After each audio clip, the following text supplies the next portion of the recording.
nuevo nacimiento. Evangelio de Juan, capítulo 3, los primeros 12 versículos. Dice así: había un hombre de los fariseos que se llamaba Nicodemo, un principal entre los judíos.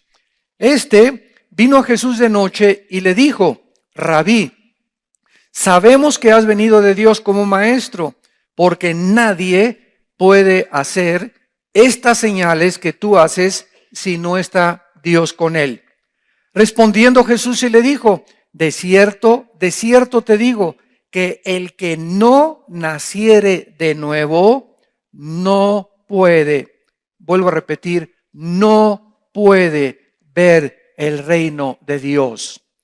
Nicodemo le dijo: ¿cómo puede un hombre nacer siendo viejo?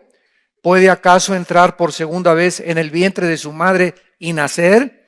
Respondió Jesús: de cierto te digo, que el que no naciere de agua y del Espíritu no puede entrar en el reino de Dios. Lo que es nacido de la carne, carne es, y lo que es nacido del Espíritu, Espíritu es. No te maravilles de que te dije: os es necesario nacer de nuevo. El viento sopla de donde quiere y oye su sonido, mas ni sabes de dónde viene ni a dónde va. Así es todo aquel que es nacido del Espíritu. Respondió Nicodemo y le dijo: ¿cómo puede hacerse esto? Respondió Jesús y le dijo: ¿eres tú maestro de Israel y no sabes esto? De cierto te digo que lo que sabemos hablamos y lo que hemos visto testificamos, y no recibís nuestro testimonio. Si os he dicho cosas terrenales y no creéis, ¿cómo creeréis si os dijere las celestiales?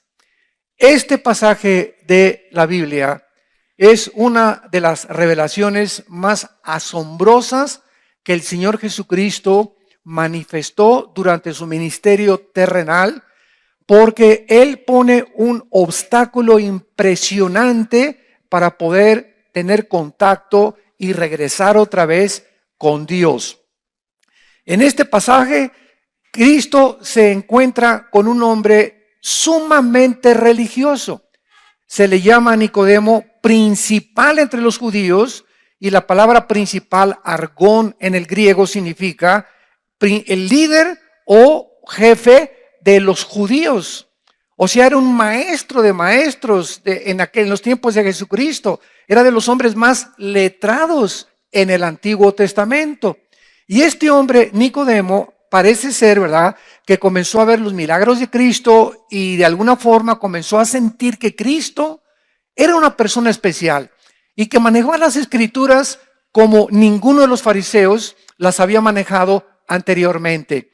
Entonces, lo más importante que podemos nosotros ahorita en este momento enfatizar es que él se encuentra con un hombre religioso que creía que a través de la religión podía encontrar a Dios, que creía que a través de pertenecer al catolicismo o al mormonismo o al hinduismo o al islam o a cualquier religión podía la persona tener contacto con Dios. Entonces, cuando Cristo le contesta a Nicodemo que tenía que nacer de nuevo, se queda completamente Nicodemo absorto, no sabía qué contestar y no entiende el lenguaje espiritual con el que Cristo le comienza a relatar qué es el nuevo nacimiento. Vamos pues a ver, lo interesante del caso es que esta persona era sumamente religiosa en los tiempos de Cristo, y vamos a explicar claramente lo que es el nuevo nacimiento. Número 1, veamos por qué debemos nacer de nuevo. Muy bien, Dios crea al hombre desde el principio de la creación a su imagen y semejanza. Génesis 1, 26 y 27. Esto significa que el ser humano traía la imagen de Dios dentro de él. Ahora, ¿qué es la imagen de Dios? ¿Qué es lo que Adán tenía que cuando el pecado entró se perdió?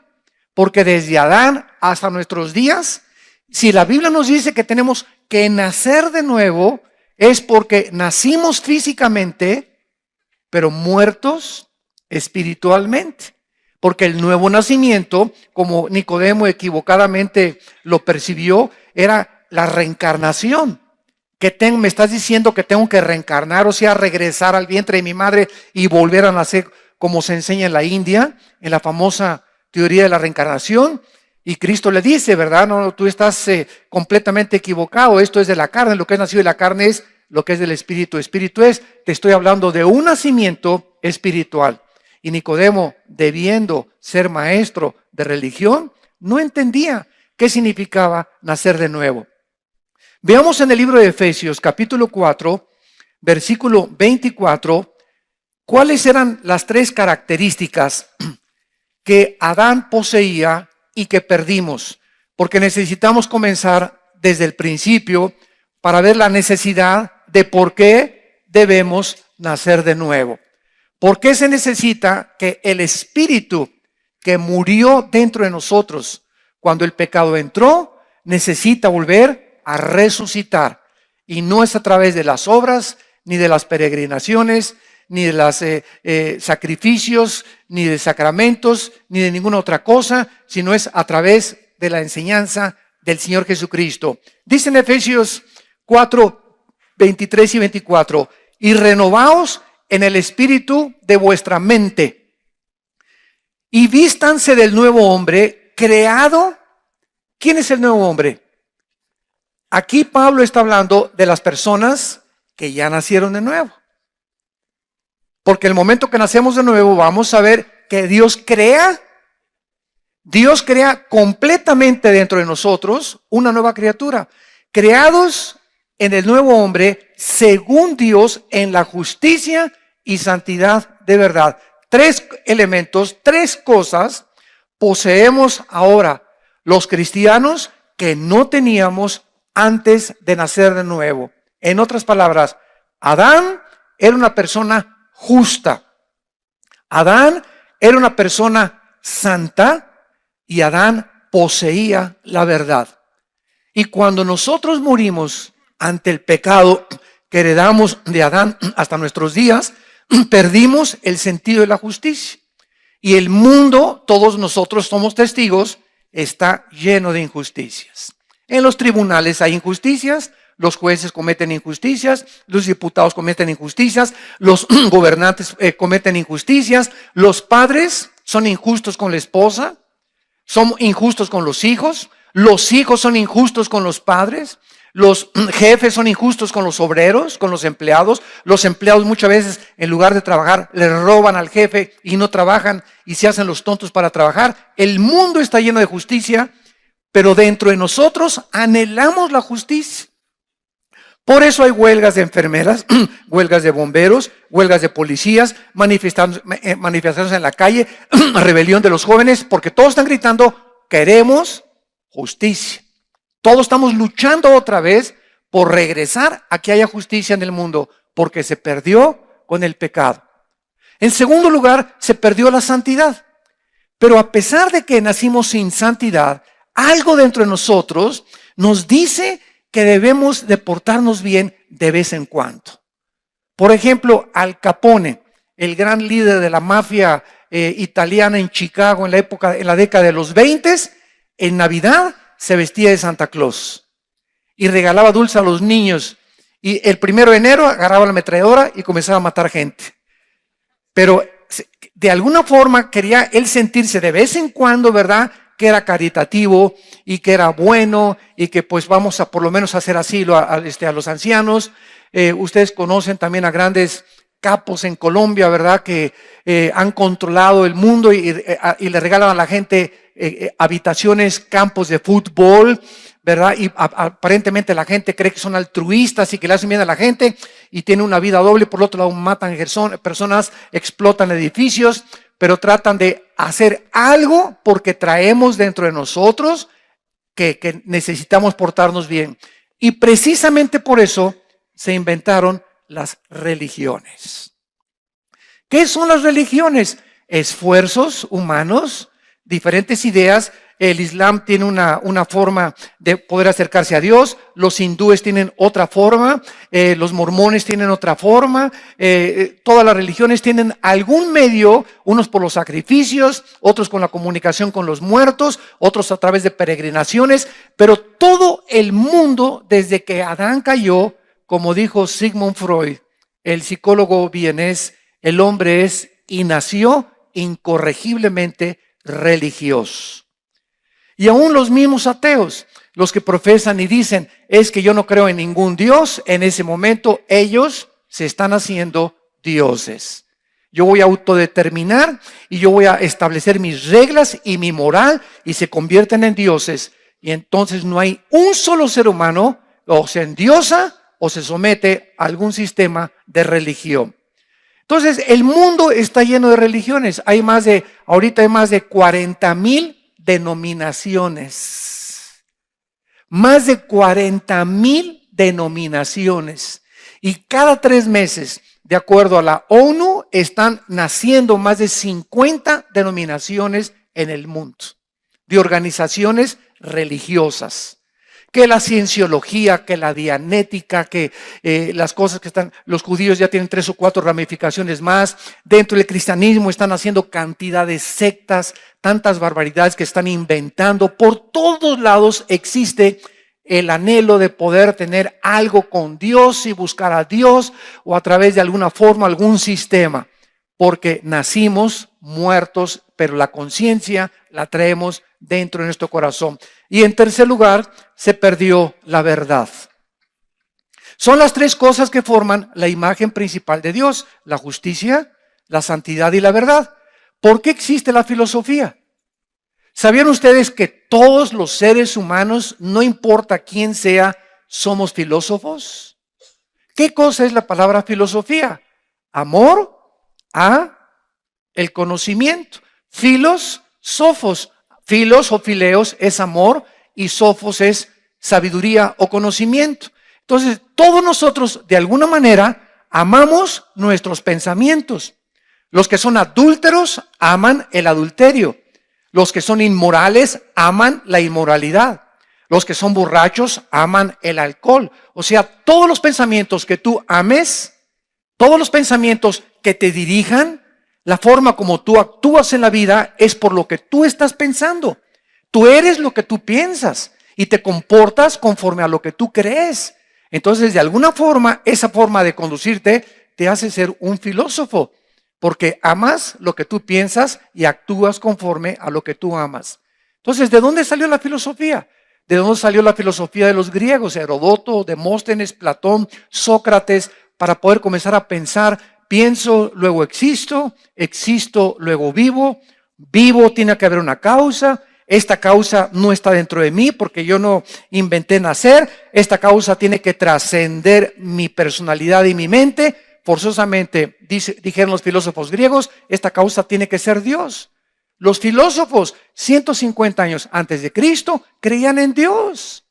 Y en el siglo XX nacieron la mayor parte de los ateos de toda la historia. O sea, los filósofos del siglo XX, Carlos Darwin, ateo; Sigmund Freud, ateo; Carlos Marx, ateo; Friedrich Nietzsche, ateo; Ingersoll, ateo; Bertrand Russell, ateo; Jean-Paul Sartre, ateo; Christopher Hitchens, que se acaba de morir, ateo; Richard Dawkins, que es el ateo número 1 en el mundo, ¿verdad? Que acaba de escribir un libro, La ilusión de Dios. Todos estos hombres se creen mejores que Demóstenes, Sócrates y todos los filósofos de la época de oro de la filosofía. Y la filosofía no ha evolucionado porque eran más grandes pensadores ellos que los de aquí. Entonces, amamos la verdad, queremos conocer la verdad, pero no sabemos que la verdad no se encuentra en ningún sistema. La verdad se encuentra en una persona que se llama Jesucristo. Y dice Colosenses capítulo 2, en Él, cuando Jesucristo entra a tu vida, vamos a ver cómo se nace de nuevo. Cuando Él entra a tu vida, en ese momento, en Él están escondidos todos los tesoros del conocimiento y de la sabiduría. Dice en 1 Corintios 2, lo vamos a ver, tenemos la mente de Cristo. O sea, cuando nacemos de nuevo, comenzamos a conocer la verdad. Como dicen los jóvenes, la neta de todas las cosas. Entonces vemos esto, ¿verdad? Que Dios, aparte de que Adán tenía el conocimiento, la justicia y la verdad, y se perdió, y se comienza a recobrar hasta que nacemos de nuevo, hasta que nos convertimos a Jesucristo, Dios hizo al ser humano libre. Hace muchos años, un teólogo llamado Agustín de Hipona, en los primeros años de la era cristiana, hizo esta conclusión. Dios tuvo tres opciones para crear el mundo. Número uno, no crear nada. El Padre, el Hijo y el Espíritu Santo han existido siempre. Ellos, el Padre, el Hijo y el Espíritu Santo, no tienen necesidad de crear nada. Porque pueden haber existido, ¿verdad? O coexistido eternamente porque son perfectos. No tienen ninguna necesidad de nada ni de nadie porque son perfectos. Número dos, Dios pudo haber creado un mundo donde no hubiera maldad. Donde Lucifer no se rebelara y el pecado no entrara al mundo de los humanos. Y número tres, Dios pudo haber creado, que fue lo que creó, y permitió un universo donde el pecado entrara. Estas tres opciones las escribí en el libro que tengo, y lo pueden ustedes conseguir, que se llama Dios y la existencia del mal, donde yo trato de explicar por qué Dios permite la existencia del mal, porque siempre que enfrentamos ateos, es uno de sus principales argumentos que esgrimen. Si Dios es bueno, ¿por qué permite el mal? Porque si Dios es misericordioso, ¿por qué permite los tsunamis? ¿Por qué permite que los niños chiquitos se mueran? ¿Por qué permite el cáncer? ¿Por qué permite esto y el otro? ¿Por qué permite un hombre como Nick, que no tiene brazos ni piernas, haya nacido como un tamal? ¿Por qué permite estas cosas que no nuestro cerebro limitado y en tinieblas por el pecado no nos alcanza a comprender hasta que venimos a la Biblia? Y la Biblia nos comienza a explicar y comenzamos a ver que las tinieblas se comienzan a hacer a un lado y comenzamos y decimos, como dijo Job, ahora me callo porque tú lo hiciste y aunque me matares, en ti seguiré esperando, porque me purificarás como el oro. Entonces Dios en su sabiduría permite que hacer un universo donde el mal exista. ¿Por qué? Vean la sabiduría de Dios. Si tú contestas, pues si yo hubiera sido Dios, mejor no hubiera creado nada, no se puede sostener filosóficamente tu proposición. ¿Por qué? Porque no puedes demostrar que la nada es mejor que lo algo. Entonces muchas veces, ¿verdad? Tú no puedes decir, es mejor no haber nacido, haber nacido, porque no sabes hasta que naces el propósito por el cual naciste. Número dos, si Dios hubiera creado un universo donde no hubiera estado el pecado, hubiéramos sido un mundo de robots. Donde todos, ¿verdad? Ámame, ámame, nos he dado cuerda a Dios, ámame, ámame. Criaturas completamente robotizadas, programadas para amar a Dios. Pero Dios escoge su tercera opción en su infinita sabiduría para que pudiera haber criaturas que determinaran libremente amarlo, conocerlo y servir. Entonces, cuando hay libertad, tiene que haber dos caminos. ¿Se imaginan ustedes esos países que hay ahorita en el mundo donde voten por tal presidente y nada más hay un candidato? Digo, por favor, y aunque haya dos, muchos países, ¿verdad? Sabemos que aunque haya dos, el que va a ganar es el macho machín o el papucho de papuchos. Entonces, ahí pues no hay libertad. ¿Cuál libertad? ¿Cuál democracia, no? La democracia es una falsedad totalmente en muchas naciones. Entonces, si no hay dos caminos, si no hay dos opciones, no hay libertad. No es cierto que haya libertad.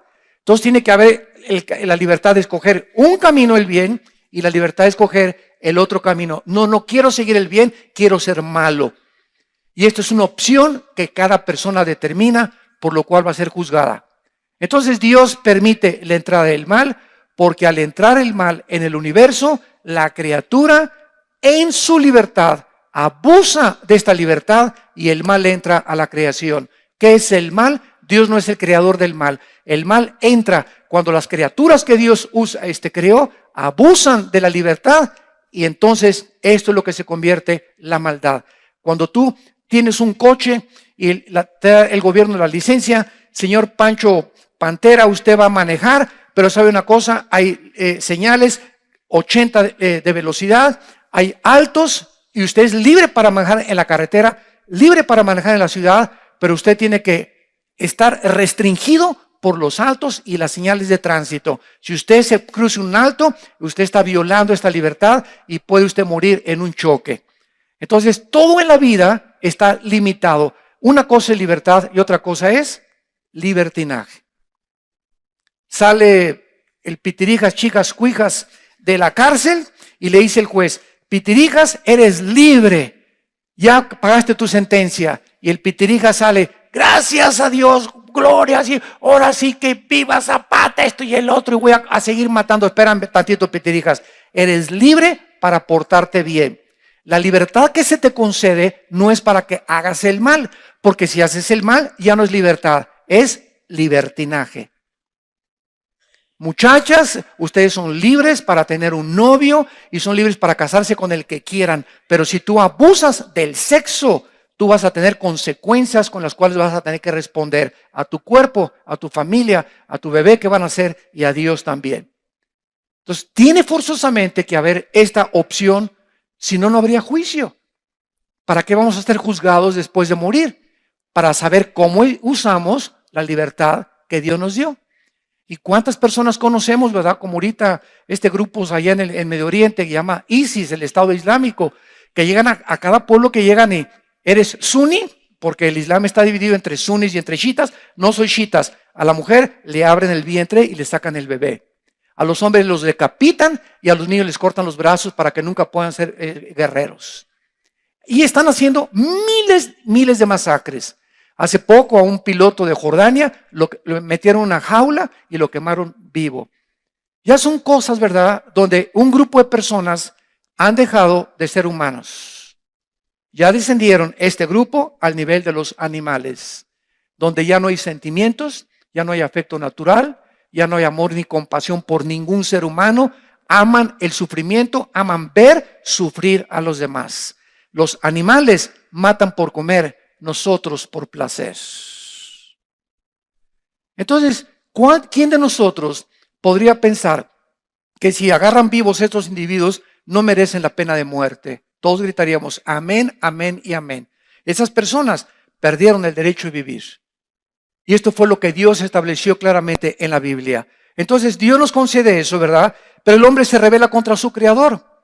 Y el hombre decide ser gobernado por él mismo y no por Dios. Y veamos nosotros en Génesis capítulo 3, inmediatamente todo esto nos va a ayudar a comprender las palabras de Cristo, por qué tenemos que nacer de nuevo. Vamos a ver que el ser humano, al pecar, al decirle Dios a Adán, Adán, mira el huerto tan lindo que tienes. Mira nomás esos árboles de mangos, Adán. Mira esos árboles de naranjas, los melones, los tomates, las uvas, las vides, etcétera, las higueras. Tú puedes comer de todo, Adán. Pero hay un solo árbol, Adán. Solamente una prohibición tienes. Tienes libertad para 99 cosas y una sola cosa te prohíbo, que no comas de ese árbol del conocimiento, del bien y del mal. ¿Qué tenía este fruto que Dios no quería que el hombre, creado a su imagen y semejanza, participara de él? Independientemente que haya sido una manzana o un chabacán o una naranja o un mango, la fruta que se comió Adán, casi siempre se cree que es una manzana, porque la manzana es la fruta que más vitaminas y minerales tiene de todas las frutas. Hay un dicho en inglés que dice, one apple a day keeps the doctor away. Una manzana diaria mantiene al doctor lejos de tu vida. Porque si tienes gastritis y acidez, una manzana en ayunas, olvídate, medicina es lo mejor contra la acidez estomacal, es lo mejor contra la diabetes, es lo mejor contra el colesterol, es buenísima en ayunas una manzana o dos, los que te quieras comer, ¿verdad? Entonces, bueno, suponiendo que fue una manzana, pero ¿cuál es el propósito de Dios? El árbol del conocimiento, pero noten esto, era un fruto que tenía el conocimiento, no dijo del mal, del bien y del mal.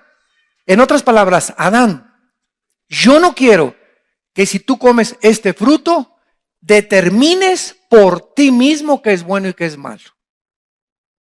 Este era el propósito de Dios. Dios no quiere que el ser humano decida para nosotros mismos qué es bueno y qué es malo. Y como nosotros participamos de ese fruto, estamos como estamos. Ahora, para nosotros, el matrimonio entre un hombre con un hombre no tiene nada de malo. Hasta la boda hacen. Y hasta familiares van y aplauden. Es que se quieren los dos, Chuchín y Manuelito se quieren. Y Jimena con Carmelita se quieren. Y el ser humano ya perdió completamente la noción entre el bien y entre el mal. Ya no sabe qué es bueno y qué es malo. Y olvidando la Biblia y los principios morales es ilógico, ¿verdad? Si continuamos así, el mundo va a quedar despoblado, porque ¿quién va a traer a los bebés al mundo? Pero son tan cínicos que quieren adoptar por el amor de Dios. Ay, ¿y qué tal si ya no hay mujeres, verdad? ¿Para qué crear mujeres entonces? ¿Y para qué Dios creó los sexos diferentes? Pero vemos a dónde hemos llegado. Hemos llegado al punto donde también antes de casarse no hay ningún problema. Dicen los doctores, los sexólogos y los doctores del amor y los expertos que para probar antes de casarse tengan relaciones sexuales, y es lo más normal del mundo que el 90% de las mujeres que se casan actualmente entran sin la virginidad al matrimonio, porque es lo más normal del mundo. Es lo más, ya en las escuelas regalan condones, en las universidades regalan condones, en los clubes, en todos lados, ¿verdad? Porque es lo más normal del mundo. Eso es lo que nosotros pensamos. La Biblia dice que es pecado. Y es Dios el que estableció las leyes morales para que seamos gobernados por ellas.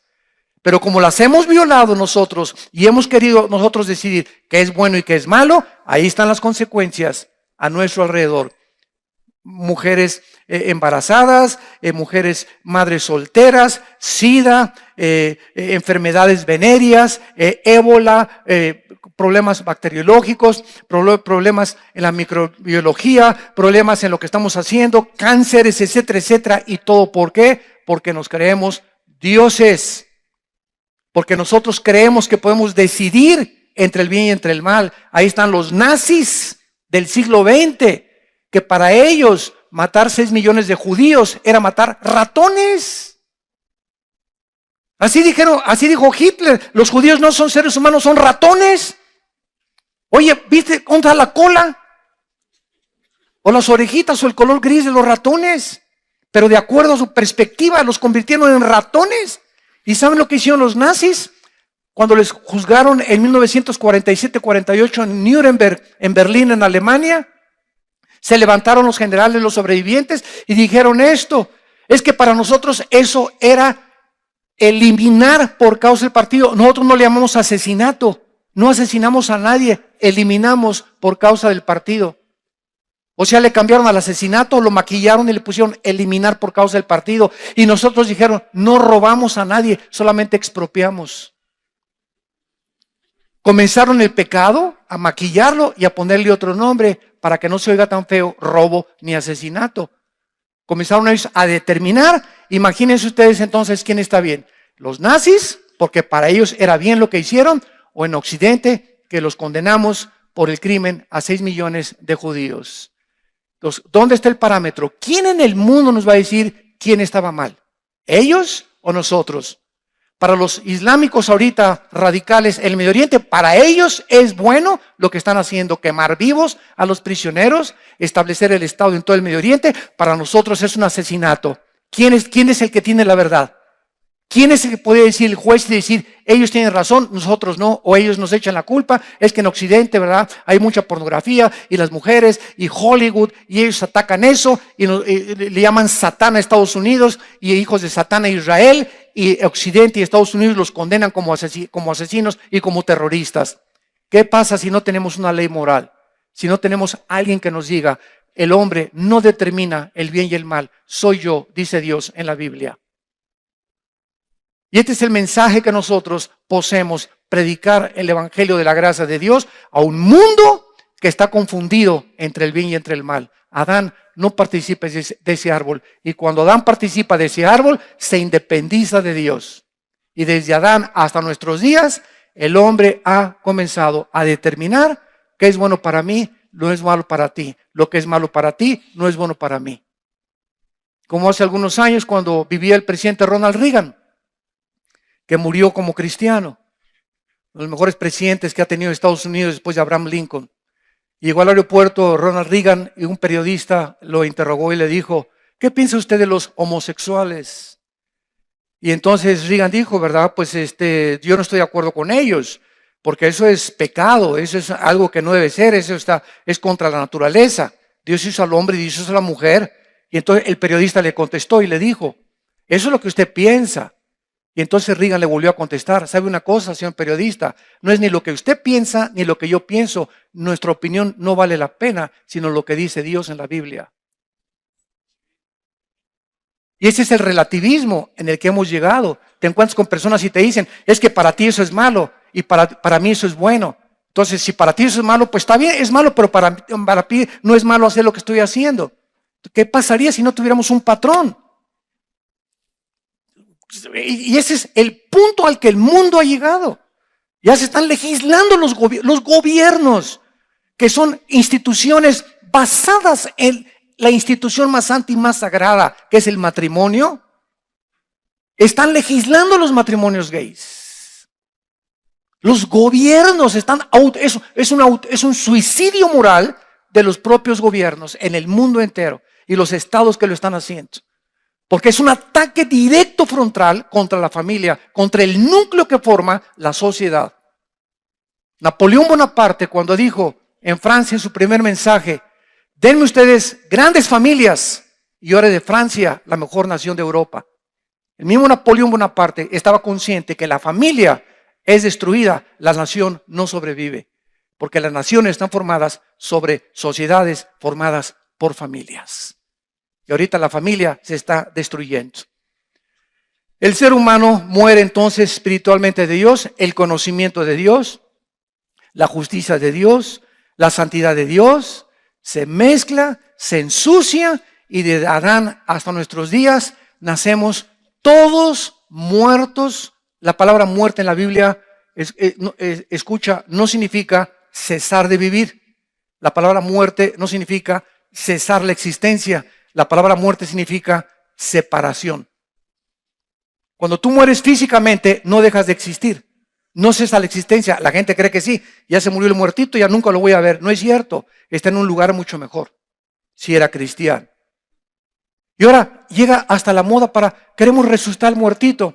Si yo me muero y me quiero resucitar, les digo, mejor déjenme aquí. Estoy mucho mejor. ¿Para qué me quieren regresar a la tierra? ¿Al sufrir? ¿Verdad? Entonces, vamos a resucitar a los muertos. ¿Para qué? Están mucho mejor en el otro lado. Entonces, si conocemos la Biblia y comenzamos a entender la perspectiva divina, comenzamos a ver las cosas con la lente de Dios, con el enfoque con el cual Dios quiere que nosotros veamos el mundo. Ahora, en Génesis 3 vemos el resultado de esta independencia del ser humano contra Dios. Dice el versículo 7, entonces fueron abiertos los ojos de ambos. Pregunta, ¿qué estaban ciegos, Adán y Eva? ¿Estaban ciegos? No, ¿verdad? Fueron abiertos sus ojos hacia la existencia del mal. Un niño nace 1 año, 2 años, 3 años, 4 años, 5 años y hasta los 5 o 6 años el niño comienza a entender que hay algo que es malo y algo que es bueno. Mientras los primeros 4 o 5 años del niño, por ejemplo, sus sentidos no han sido desarrollados y tú pones a un niño de 3 años junto al excremento. Y el niño de 3 años agarra el excremento y se lo come.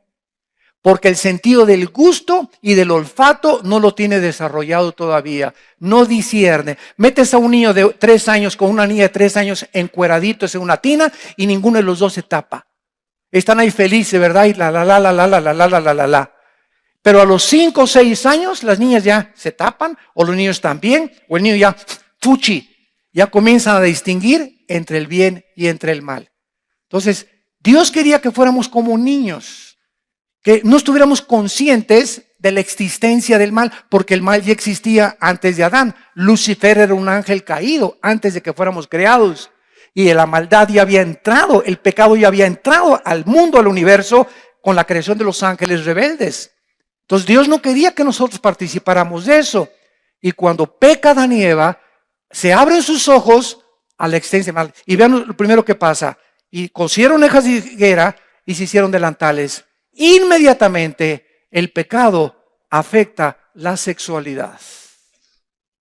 Inmediatamente el pecado lo primero que afecta es la sexualidad. ¿Por qué? Porque a través del sexo se transmite el pecado. Cada vez que tú tienes relaciones con tu esposa y nace un niño, el niño nace, ¿qué dice el Salmo 51? En pecado fui formado y en pecado me engendró mi madre. ¿Por qué? Porque se transmite a través del sexo. Por eso José y María, cuando iban a tener un bebé, y Dios escoge a María, a la Virgen, para que naciera el Hijo de Dios, Cristo, no podía heredar la maldición que heredamos de Adán genética. De eso es lo que estoy hablando ahorita en el segundo servicio, la corrupción del genoma humano. Cómo ahora con el conocimiento de la genética se nos ilumina el cerebro y entendemos más. Entonces Dios no quería que esto sucediera. Entonces, ¿cuál era la única forma en que naciera el Hijo de Dios? Pero tenía que ser humano. No podía mandar a Dios un ángel, porque el ángel no pecó como pecamos nosotros. Tenía que ser un ser humano para pagar por los pecados de un ser humano, para identificarse con la raza humana. ¿Cómo lo resuelve Dios? En su sabiduría. Le dice a María, vas a estar embarazada. Y María le contesta, oye, pero todavía ni luna de miel tenemos, José y yo. No hay nada entre nosotros, estamos comprometidos, desposados. Y el ángel le dice a María, en Lucas y en el Evangelio de Mateo, María, te va a cubrir el Espíritu Santo. Y el santo ser que va a ser creado en tu vientre, lo voy a formar yo. Como dicen Hebreos, Dios me preparó cuerpo, dice Cristo en el libro de los Hebreos capítulo 2. Entonces el Espíritu Santo hace el papel del cromosoma Y, que los varones tenemos y que determina el género masculino, y el cromosoma Y de José, como estaba infectado por el pecado, José no podía tener relaciones con María porque hubiera transmitido el pecado a María y el Hijo de Dios hubiera nacido en pecado y no podría morir en la cruz para pagar nuestros pecados porque hubiera tenido que pagar primero por sus pecados y después por los nuestros. Tenía que ser completamente sin pecado y sin mancha, hecho más glorioso que los cielos, el Hijo de Dios. Y esto fue hace 2000 años y hasta 1860 Gregorio Mendel descubre las leyes de la herencia. Más de 18 siglos pasaron para que entendiéramos por qué José no se metió con María para que naciera Cristo.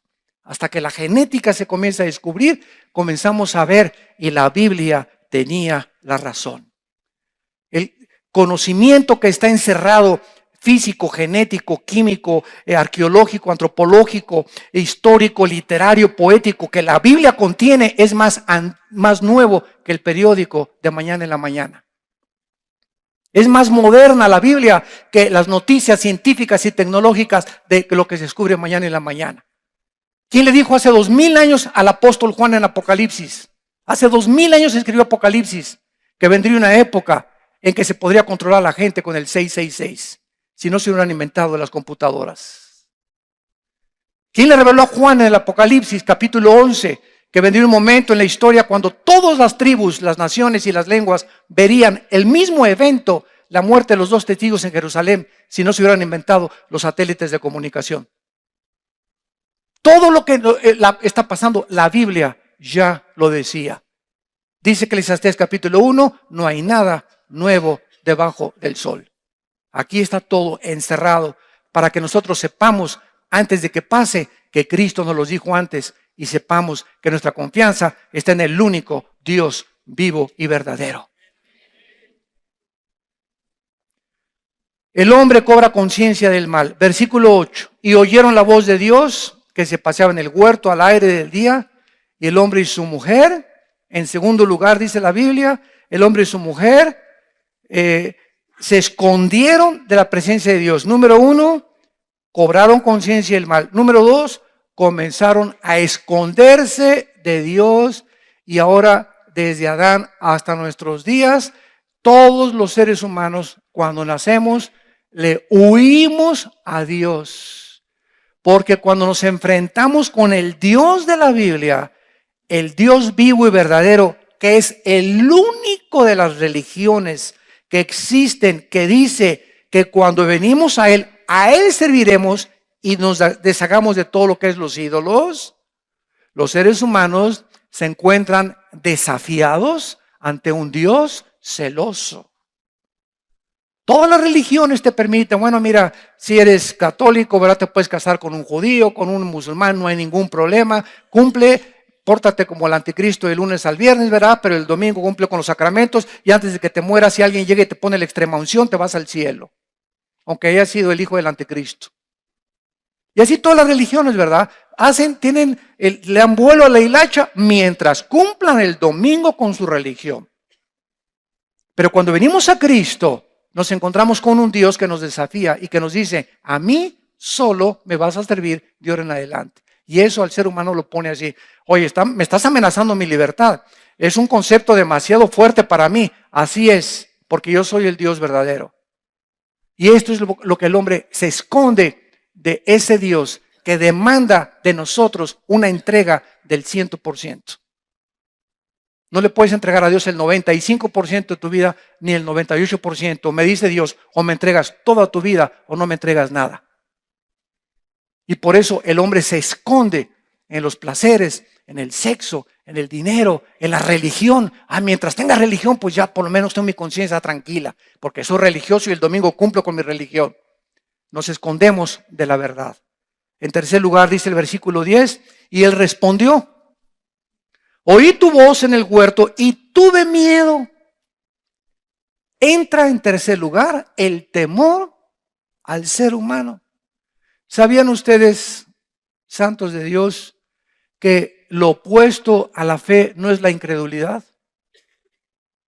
La antítesis de la fe no es la incredulidad, es el temor. Lo opuesto a la fe es el temor. Cuando estaban los discípulos en la barca y vino el viento y estaba casi a punto de naufragar, llegaron los discípulos. Señor, Señor, ¿cómo estás roncando tú aquí, hombre? ¿Qué no te da cuidado que estamos nosotros a punto de naufragar? Despiertas algo, Señor. Y cuando se levanta Cristo, no les dice incrédulos. Lo primero que les dijo Cristo es, ¿por qué tienen temor? Es lo contrario a la fe. El temor mata completamente nuestra confianza en Dios. Por eso Dios no nos dio un espíritu de temor, porque por naturaleza somos miedosos y temerosos de todo. Y si le entrego mi vida a Dios, ¿qué me va a pasar? Y si me entrego a Dios, a lo mejor ya me voy a perder de estos placeres. Y si le entrego mi vida a Dios, a lo mejor ya Dios me va a quitar las fiestas. Y estamos llenos de temores, creyendo que lo que nosotros tenemos es mejor que lo que nos ofrece Dios. Tenemos temor de entregarnos a Dios porque creemos que nos va a pedir demasiado o que no nos va a gustar lo que nos va a pedir. Por favor, el que dio su vida por nosotros, ¿no nos dará las mejores cosas? Si nos dio a su Hijo. Pero estamos llenos de temores de entregarnos completamente o de consagrarnos porque a lo mejor Dios me pide irme a la China y me quita a mis hijos y a mi esposa. Por favor, ¿verdad? Ya deja de comer pizza en la noche. Son pesadillas, ¿verdad? Como decíamos, son marihuanadas. Entonces, el temor entra a la vida y dice en 1 Juan capítulo 4, en el amor no hay temor. ¿De qué amor está hablando? ¿El amor de Casanova? ¿O el amor de los artistas de cine? En el amor incondicional, en el amor agape, en ese amor que entra a nuestra vida, Romanos 5:3, el amor de Dios ha sido cuando naces de nuevo y recibes a Cristo, entra el Espíritu Santo a tu vida y el Espíritu Santo trae a tu vida la justicia, la verdad, la santidad y el amor de Dios. Y ese amor derramado entre nosotros es el que comienza a luchar contra nuestros temores, porque nos comenzamos a sentir amados. Comenzamos a sentir que estamos recobrando nuestra identidad. Ya no nos sentimos un número ni del montón. Somos hijos e hijas de Dios. Y ese amor echa fuera el temor, porque el temor lleva en sí castigo, de donde el que teme no ha sido perfeccionado en el amor. 1 Juan capítulo 4. Si tú todavía tienes esos temores de consagrarte, es porque el amor de Dios no está siendo desarrollado en tu vida. ¿Y cómo nos enamoramos de Dios más y más y más? Conociéndolo en su palabra. Si tú no tienes contacto con este libro, tú no puedes conocer a Dios, porque cualquier revelación de Dios fuera de la Biblia es una perversión de su carácter. Jesús dijo en Juan 5:39, escudriñen la Biblia, porque en ella tiene la vida eterna y ella habla de mí. Dice Juan 17:17, santifícalos en tu palabra, es tu palabra la que los santifica y tu palabra es verdad. Desconectarnos de la Biblia es vivir otra vez endiosados, en independientes, determinar yo lo que es bueno y lo que es malo. Pues para mí es esto bueno y para ti es malo. Y cuando nos desconectamos de la Biblia, nos desconectamos de Dios. Vemos nosotros, en último lugar, en el versículo 13 de Génesis 3, entonces Jehová Dios dijo a la mujer, ¿qué has hecho? Y dijo la mujer, la serpiente me engañó y comí. Finalmente entra al mundo el engaño. Y la Biblia termina en Apocalipsis capítulo 12 diciendo estas palabras en los últimos libros del Apocalipsis. En Apocalipsis 12, Satanás, el diablo que engaña al mundo entero. Entonces, vivimos en un mundo donde nada de lo que nos rodea es real. Es un mundo como Disneylandia. Tú vas a Disneylandia y, Mickey, y te subes a un juego, igual Reino Aventura, ¿verdad? Y entras así, y mientras estás ahí, mientras pasas, haz de cuenta que es como un túnel, y cuando sales igual de deprimido. Te duró el 20, 1 hora, 2 horas, porque vuelves a la realidad. El domingo vamos al fútbol y el América ganó esto y el otro, y el lunes en la mañana a trabajar otra vez, y al tráfico otra vez. Llegas de tu luna de miel y te enfrentas a la realidad también. Ahora estoy conociendo que esto no es un príncipe, es un alacrán con el que me casé. ¿Verdad? Y el diablo es el que nos pinta a todo nuestro alrededor. El diablo, mira, el dinero, y ahí vamos, hay millones de personas. El amor al dinero es la raíz de todos los males. Y asesinan, roban, trafican, estafan, porque creen que unos pesos más los va a poder sacar de sus problemas y les va a dar más felicidad y van a tener capacidad de hacer mucho más cosas, creyendo que es el dinero y no el que provee el dinero. El sexo, no. Tú en las telenovelas nunca ves a ver un galán con cara de gavilán. Todos los chavos que sacan las telenovelas son guapísimos, ¿verdad? Y nunca ves a una chava también con cara más que Betty la Fea. O no sé si se llamaba Betty, ¿verdad?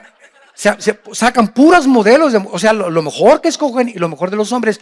Y todos los que ven las telenovelas, digo, hay una muchacha así de 100 o de 500, preciosa, y un hombre también guapísimo, uno entre 500 o 1000, que no nos damos cuenta el precio de la belleza. Esas mujeres se creen tan lindas que se casan 1, 2, 3, porque creen que ninguno las merece de lo bellas que son, porque cualquier hombre paga lo que sea por casarse con una mujer de esa, y los hombres galanes iguales. No creen que todas las mujeres son suficientes y acaban la mayoría como homosexuales o como bisexuales. El otro día entrevistaron al galán de galanes, me reservo su nombre en la televisión, el más famoso ahorita en México, ¿verdad? Que viene de Cuba, y dijo, soy un hombre miserable y vacío. Se divorció su esposa, se metió con otra, y esa es la vida que nosotros creemos. Si yo tuviera la cara de ese hombre, si tuviera el cuerpo de esa mujer, es un engaño, no es cierto. No son felices. La fama, si tuviera poder, si tuviera popularidad, si me conocieran, si donde yo llegara, me saludaran, etcétera, etcétera. Y cuando vives eso, se andan escondiendo de los paparazzis, de los periodistas, porque ya están hartos que los persigan, pierden su vida íntima. Van a Cancún y hasta allá los corretean los periodistas, no pueden hacer nada pública en la intimidad. El diablo nos engaña haciéndonos creer que fuera de Dios vamos a encontrar el agua que va a satisfacer nuestra sed. Fue lo que le dijo Cristo a la mujer samaritana. De esa agua volverás a beber, pero el agua que yo te doy, Juan 4:24, saltará ríos de agua eterna dentro de ti. Nicodemo, tu religión no te salva.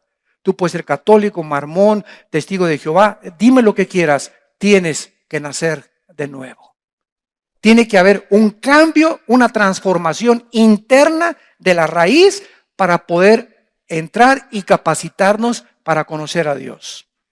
Ahora, finalmente, vemos realmente que es una obra de Dios, el nuevo nacimiento. Dice Juan 1, del 11 al 2. A todos los que le recibieron, les dio la potestad, el derecho, el privilegio, le podríamos decir, de ser llamados. Escuchen, nada más a los que le recibieron. Dios nos da el derecho de ser llamados hijos e hijas de Dios, por lo cual somos hermanos en la fe.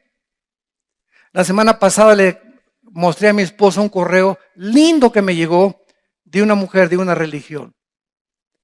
Y me dice, hermano, me llamó hermano, una mujer sincera de otra religión. Hermano Armando, ¿verdad? María lo está esperando. Y yo sé que usted es de nuestro equipo, ¿verdad? Y dice, yo no soy docta en las escrituras ni conozco la Biblia, pero yo sé que usted tiene corazón para Dios y estoy escuchando sus conferencias y usted lo único que necesita es ser de nuestra religión.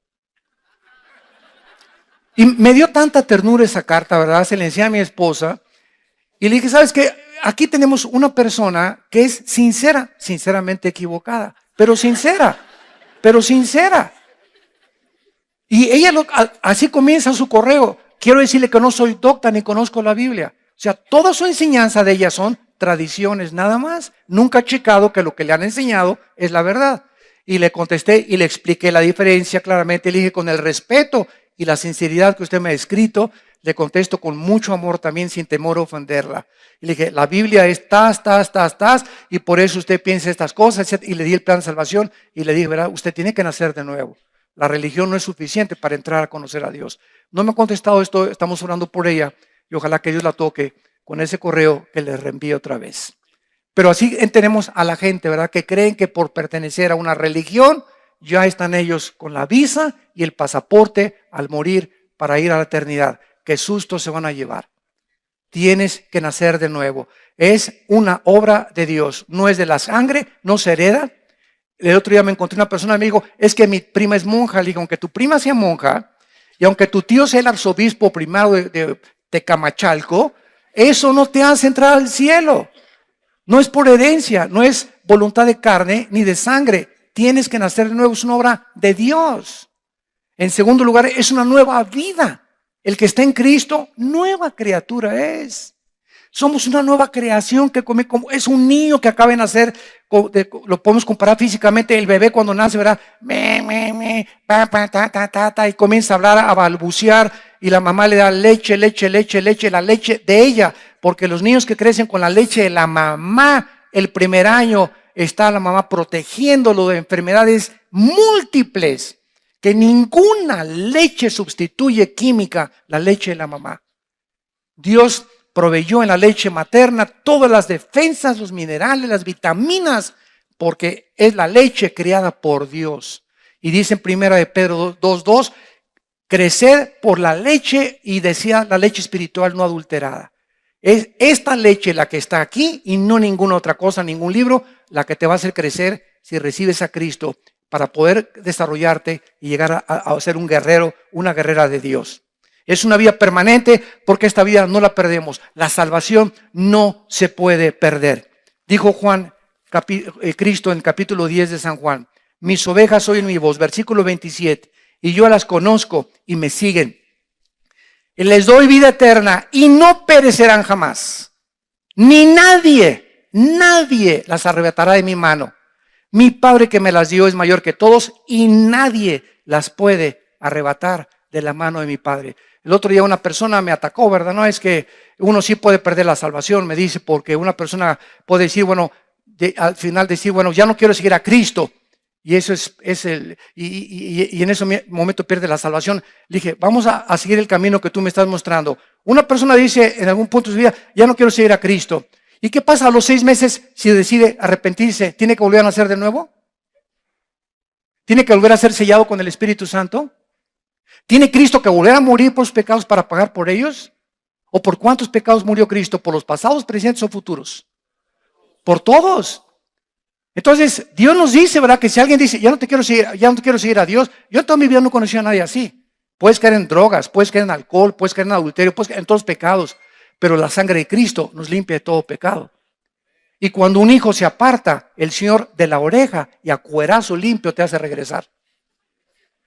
Hebreos 12, porque Dios al que ama disciplina y azota al que recibe, y al que no reciba, no me dice hermano, iba a la iglesia y ahora anda por acá y por allá, ya tiene 5 años así, nunca fue nacido de nuevo, nunca nació de nuevo. Salieron de nosotros, pero no eran de nosotros, porque si hubieran sido de nosotros, hubieran permanecido con nosotros. Salieron para que se manifestara que no todos son lo que dicen ser. Entonces la iglesia está llena de personas que se dicen cristianas y no han nacido de nuevo. Y por eso caen y creen que perdieron la salvación. Judas nunca fue salvo. Comió, desayunó y viajó con Cristo y lo traicionó al final. Nunca fue salvo. Cometió alta traición. Pedro traicionó a Cristo y negó a Cristo. ¿Quién es ese? Ni lo conozco. Y lloró amargamente. ¿Cuál es la diferencia? Pedro tenía a Cristo. Judas nunca lo tuvo.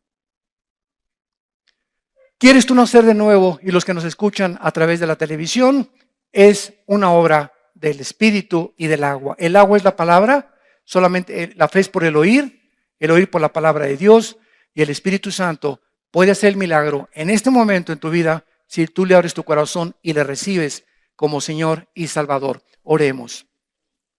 Señor, te damos gracias por abrirnos los ojos, por permitirnos ver la verdad, la justicia y la santidad, como tú lo ves, por librarnos de este siglo malo y del reino de las tinieblas y trasladarnos al reino admirable de la luz de tu Hijo Jesucristo.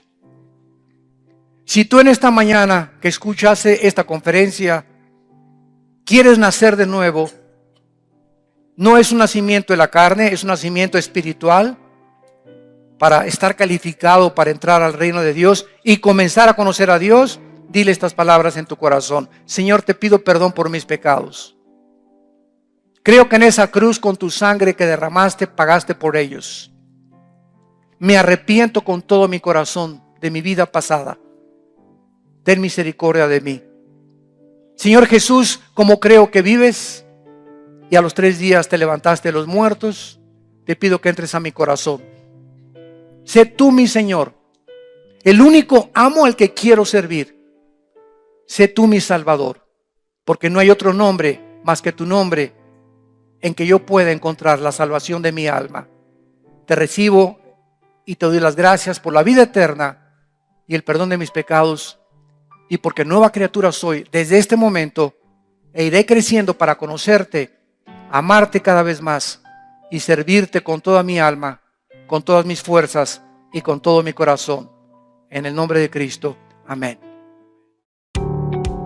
Vida Nueva para el Mundo se sostiene y propaga el mensaje de salvación de Jesucristo. Gracias a Dios, provee recursos para crear una comunidad y organización sana. Llevemos juntos el Evangelio de Jesucristo al mundo entero. Realizamos eventos, seminarios, congresos y diferentes programas para dar a conocer el mensaje de salvación y el poder de nuestro Señor, transformando y edificando vidas de mujeres, hombres, niños alrededor del mundo. ¿Qué pasa cuando decides hacer tu donativo? Aunque no puedas llevar la palabra personalmente a todo el mundo, de esta forma lo estás haciendo. Con tus donativos o aportaciones, estás sembrando y formando parte de lo que Dios está haciendo en su obra.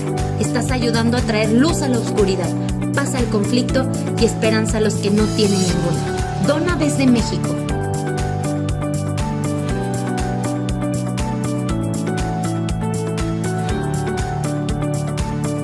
Dona desde Estados Unidos.